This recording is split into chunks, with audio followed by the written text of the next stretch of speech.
আসসালামু আলাইকুম। আজকে হচ্ছে আমার মিশরীয় ফার্ম মুরগির 44তম দিন। এদেরকে খাবার দিতে আসছি সোনালি গোয়ার ফিট। হচ্ছে 44 দিন বয়সী আজকে ফার্ম মুরগির যে গোট সেটা। এদেরকে এই খাবারটা দিচ্ছি, এটা হচ্ছে কাজী কোম্পানির।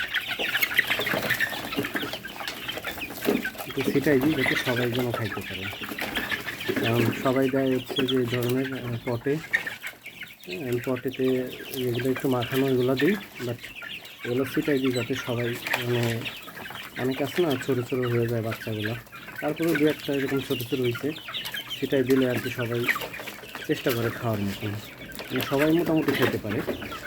তো এটা তো মনে করেন এই ধরনের খাবার তো যেটা উঁচু যেটা একটু শক্ত সেগুলোই আমি দিই, যেটা একটু গোড়া গোড়া ওটা নিচে আর কি ঝাঁকি দিয়ে নিচে ফেলাই, যার কারণে সবাই টুকটাক খাইতে পারে। সবাই খাইলে সুবিধাটা কি, সবারই গ্রোথটা ঠিক মতো থাকে।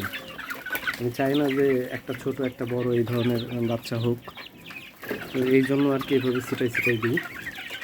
তো মাসাল্লাহ যে 44 দিন বয়সে আমার যে সাইজ সেটা আমার কাছে আলহামদুলিল্লাহ ঠিক আছে।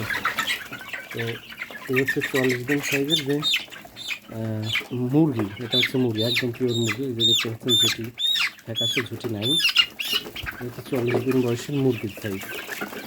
আর যদি মোরগের কথা বলি তাহলে মোরগ আছে, মোরগগুলোর বয়স হচ্ছে যেরকম, এই যে মোরগ দেখতে পাচ্ছেন, এই যে মোরগ, এই যে পিওর যে মোরগটা সেটা মোটামুটি 500 গ্রামের মতন হয়েছিল, 450-500 গ্রাম সাইজের। তো এদের গ্রোথটা মাশাআল্লাহ ভালোই আসছে।